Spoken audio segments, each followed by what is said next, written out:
अपने पसंदीदा शो के फुल एपिसोड देखने के लिए अभी डाउनलोड करें दंगल प्ले ऐप। देखिए, करण को पिछले 1 साल से एमनेसिया था और उसे अपनी पिछली जिंदगी के बारे में कुछ भी नहीं मालूम था। ये उसकी मेडिकल फाइल है, इससे आपको उसकी हालत का अंदाजा हो जाएगा। नहीं, अब इसकी हमें कोई जरूरत नहीं है। अब जब आपके भाई की जमानत हो ही चुकी है। जमानत हो चुकी? करण, क्यों करवाई मेरी जमानत? मेरे मना करने के बावजूद भी आप लोगों ने मुझे जेल से क्यों छुड़वाया? करण, हमने ऐसा कुछ नहीं किया। ना तो हमने तुम्हारी बेल करवाई और ना ही तुम्हें जेल से छुड़वाया। हम तुम्हारी जमानत के लिए गए जरूर थे, लेकिन हमारे पहुंचने से पहले ही तुम्हारी जमानत हो चुकी थी। झूठ मत बोलिए।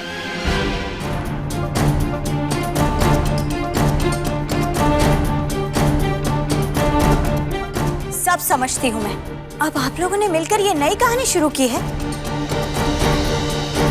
वाह, क्या खेल खेला जा रहा है ताकि आप मेरे गुस्से और मेरे बदले से बच सकें। आरो, हमारा विश्वास करो, हमने इसकी जमानत नहीं करवाई है। मुझे आपके झूठ पर भरोसा नहीं है। अरे रातों रात करण का ऐसा कौन सा शुभ चिंतक पैदा हो गया जिसने 2 लाख रुपए की मोटी रकम देकर इन्हें रिहा करवा दिया। 2 लाख कोई छोटी रकम नहीं होती है जो किसी के लिए भी लुटा दी जाए। पर मैं भी हार नहीं मानूंगी। मुझे भी भगवान पर और कानून पर पूरा भरोसा है। मुझे इंसाफ जरूर मिलेगा।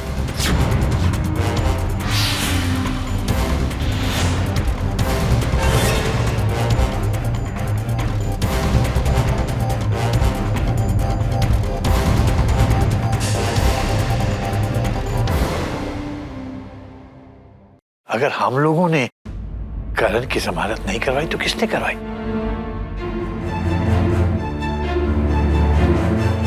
कार्तिक जी,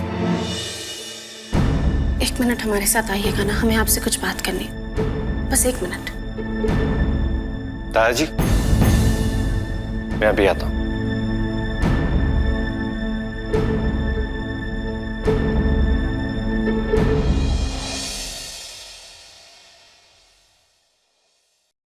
क्या बात है सुमन?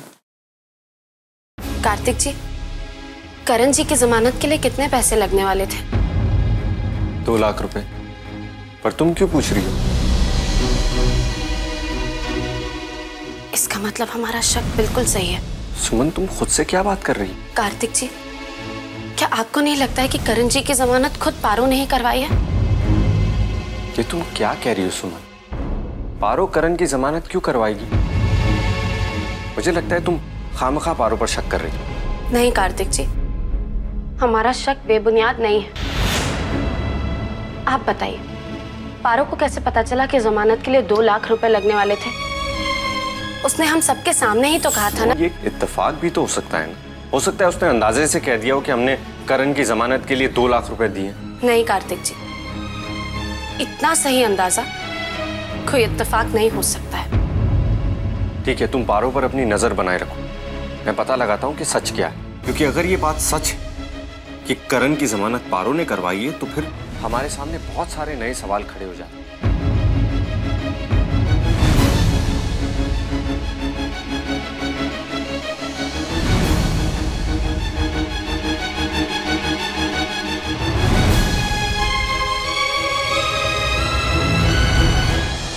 हाँ, मैंने कराई है तुम्हारी जमानत। मगर क्यों?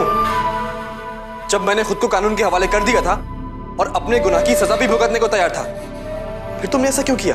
क्योंकि तुम्हारे गुनाहों की सजा कानून नहीं तय करेगा, मैं तय करूंगी।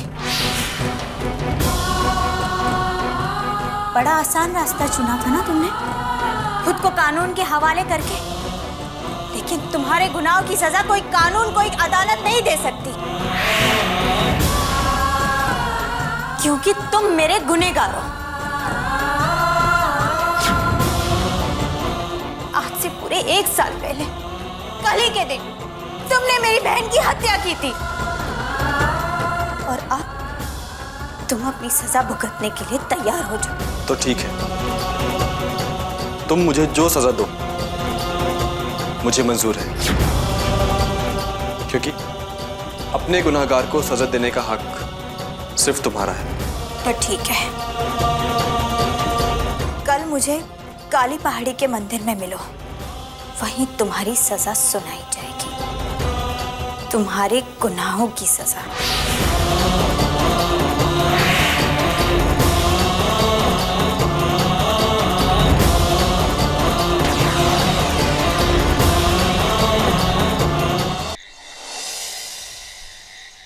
सुमन, अब तो मुझे भी तुम्हारी बात पर विश्वास होने लग गया।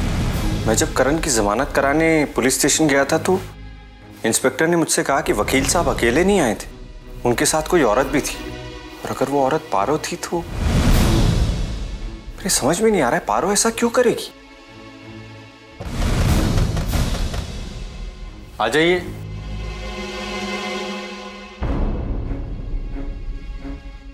करण, आओ अंदर आओ।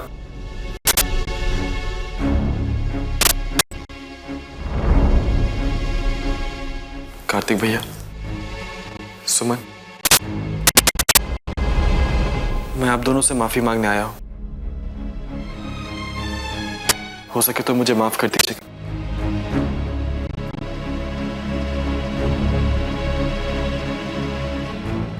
वरना मैं खुद को कभी माफ नहीं कर पाऊंगा।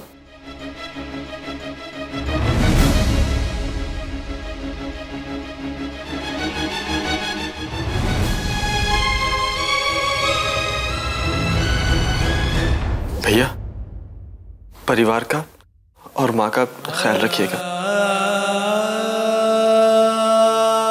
अरे तू ऐसे क्यों बात कर रहा है? हम दोनों भाई अपने परिवार का ख्याल रखेंगे। तू तो ऐसे कह रहा है जैसे तू कहीं जा रहा है।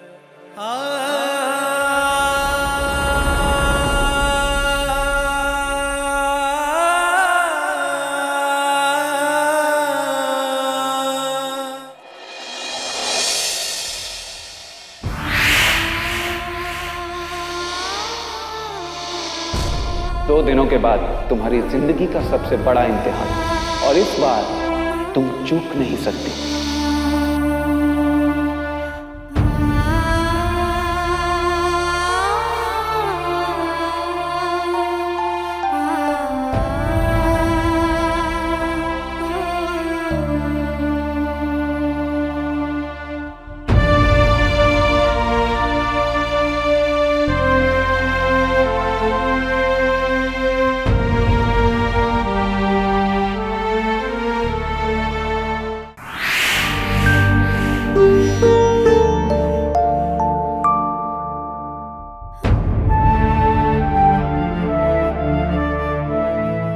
मैंने आप दोनों को बहुत परेशान किया है, हो सके तो मुझे माफ कर दीजिएगा।